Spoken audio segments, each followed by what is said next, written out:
everybody, and welcome back to Teach Me to Code. This is Charles Max Wood, and this week I'm actually going to give you a short demonstration of kind of the basics of the Rack library for Ruby. Before I get started, I really want to point out that part of the reason that I'm doing this is I'm actually going to be giving a presentation at the Ruby Web Conference at the Snowbird Resort in Utah here on the 9th and 10th of September. And so I highly recommend that if you want to come out, meet up with me, get to know me a little bit better, or learn about Rack and some other really cool web technologies, that you go to rubywebconf.org and sign up. And I'll go ahead and I'll have a little bit more information here at the end. But anyway, so we're just going to go ahead and jump in and get started. Now, as you can see here, we have a rackdemo.ru file that I'm going to be editing. The RU file is a rackup file, and you'll see me run rackup in a minute, but basically this is the core file for Rack. So anyway, you can see here that basically all we have to do is we call run, and we call it on a proc in this case, but really the core is that you can call run on anything that responds to .call, and a proc does. You can also use a lambda, you can define a class or an object, and then define a method on that class or object that is called call, and takes one argument. So here what we're doing is we're actually just going to show what that one argument is by inspecting it. And basically we're going to do that by giving it a status of 200. Now if you're familiar with the HTTP specification, then you'll know that 200 is a successful response. We're going to give it a header, which is the content type text HTML, and that's just for convenience with the browser.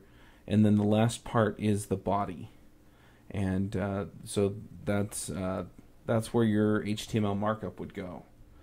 So let's go ahead and get a command prompt up, and what we'll do is we'll run rackup, and then we put in our rack file, and then -p specifies the port that we're going to hit in order to run it.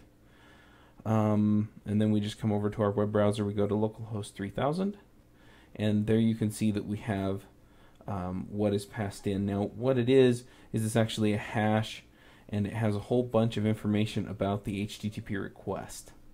So, it has the host, it has the path, it has all the parameters that are passed in, and you can kind of see from this, where other web frameworks like Rails and stuff get their information out of it.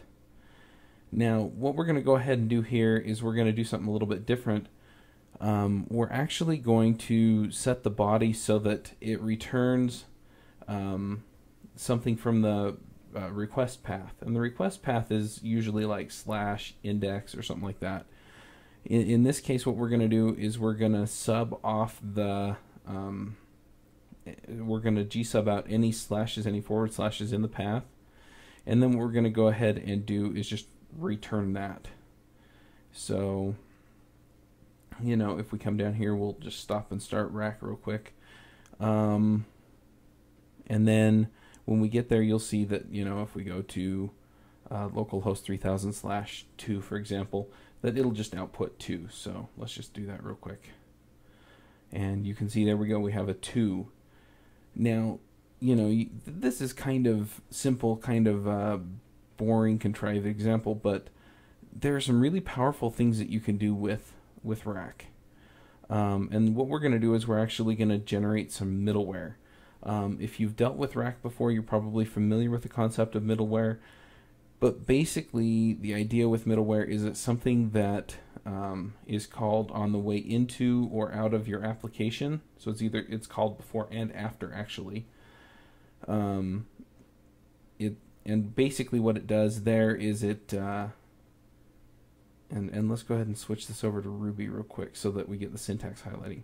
But basically, it gets called on the way into your application, on the way back out of your application, and from there, what we can do is we can actually modify this and this environment, this information about the request.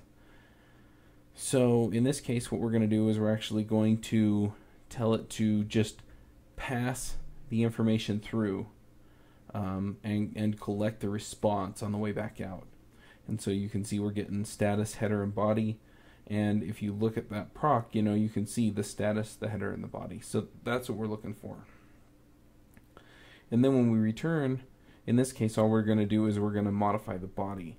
And we're going to convert the body to an integer, multiply it by 2. That's why we called it doubler. And then we're going to convert it back to a string. Now, the reason we're converting it back to a string is that the body has to be an object that responds to the square braces. In other words, you have to be able to index into it. In a string, you can do that, but an integer, you can't. You can't call square braces on it. And then we'll just put in use doubler, and we'll get that middleware started. And then from there, what we can do is we can actually go in and we can start up the rack application again.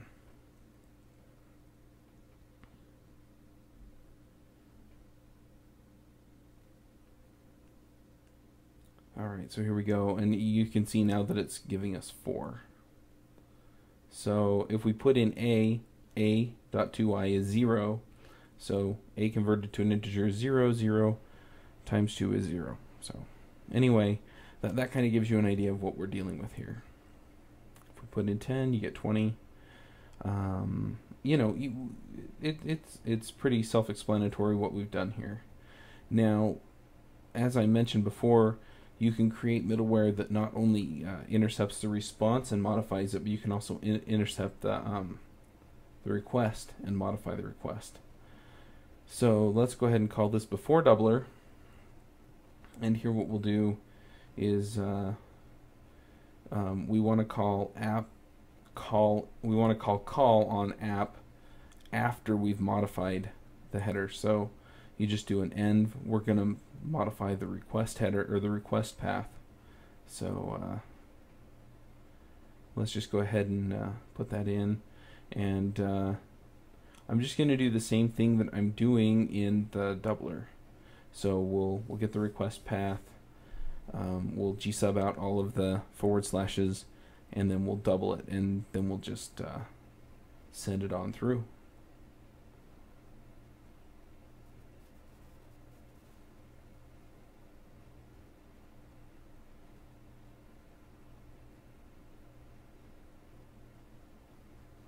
And obviously we need a forward slash on that, so we'll go ahead and put that in.